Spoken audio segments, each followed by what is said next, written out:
Treasure Island, Chapter 11, Enrichment, Blackbeard. Treasure Island is a literary work of fiction. However, there are few real people referenced in this story. One is a pirate known as Blackbeard.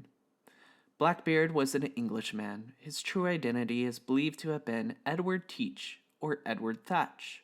He was probably born around the year 1680 of the Common Era. Not much else is known about his early life. It is believed that Edward Teach began his career as a sailor. He likely sailed out of Bristol just as the crew of the Hispaniola does in Treasure Island. He is said to have fought for the British and against the French during Queen Anne's War from 1702 to 1713.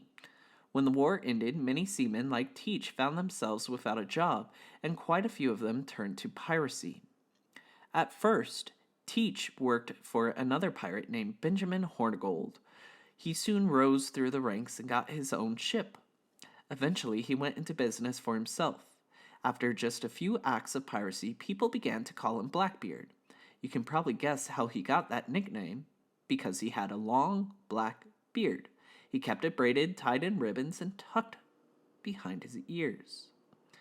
Blackbeard was tall and thin. He wore a dark hat with a wide brim and a long, brightly colored coat, and black boots that came up to his knees.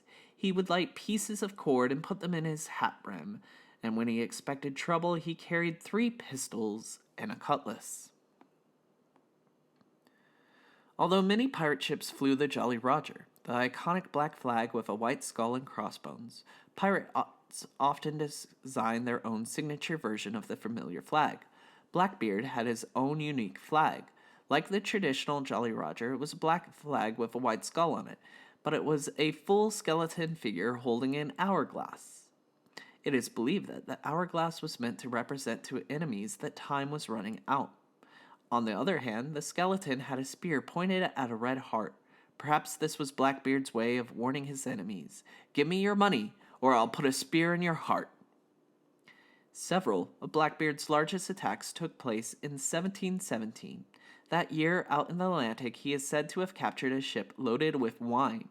Later, he captured a French merchant ship that was transporting enslaved Africans to America.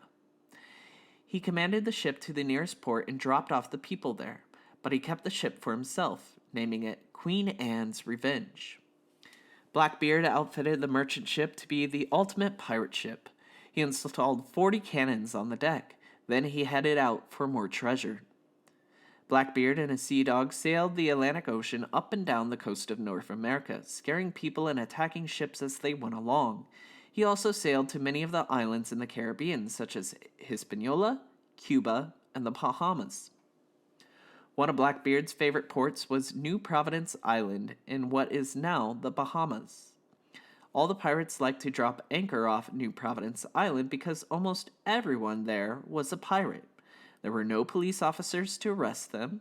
They could sell things and nobody asked any questions. One of the best things about New Providence Island was its harbor.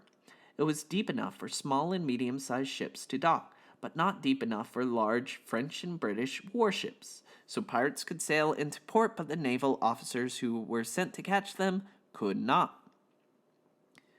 Blackbeard was so successful that for a while in 1717 he commanded 8 pirate ships. He began to refer to himself as the Commodore. A Commodore is a top officer in the Navy who usually commands not just one ship, but whole fleets of ships. Blackbeard became so powerful that he could actually blockade entire cities. That is exactly what he did one time in what is now Charleston, South Carolina. He sailed in with several of his ships, dropped anchor just outside the harbor, and demanded the people of Charleston bring him various supplies, including medicine. The people of Charleston were so terrified of Blackbeard that they brought him what he wanted. Eventually, Blackbeard was so successful and stole so much that many law-abiding people finally decided that they had to do something about the pirate problem. The British government passed a law that said pirates who were willing to give up the pirate life could receive a full pardon. This meant that any pirate who promised to stop stealing would not be sent to prison.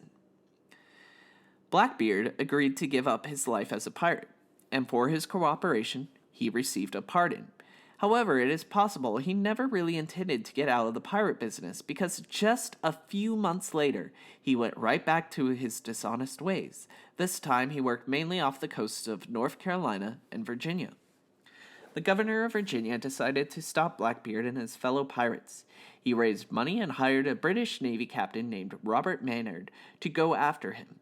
In November of 1718, Maynard located Blackbeard off the coast of Oracoke Island in North Carolina. At the time, Blackbeard had only one ship and just a handful of men with him. Maynard's men fired at Blackbeard's ships and the pirates returned fire. After a while, Maynard's ships sailed closer to the pirate ship, and Blackbeard saw that there were only a few men on deck of one of Maynard's ships. Blackbeard decided to board the ship, not realizing that he was falling into a trap. Maynard had deliberately kept some of his men below deck in a hope that Blackbeard might attempt to board the ship. Just as Blackbeard and his men stormed onto the ship, Maynard's men came charging out. A fight ensued on deck as Blackbeard and Maynard fought face to face. Blackbeard was ultimately killed in the battle. After that, most of his remaining pirates surrendered. When the battle was over, Maynard inspected Blackbeard's body. He found that the longtime pirate had many wounds from previous fights. He had been shot 5 times and cut by swords or cutlasses at least 20 times. Blackbeard had some money and loot with him, but not as much as some might expect. In total, he had a little more than 2,000 British pounds worth of items in his possession. Some people believed he must have had more money hidden somewhere. Adventurous men went looking for it, just as the characters in Treasure Island go looking for Flint's money. As far as known, nobody has ever found it.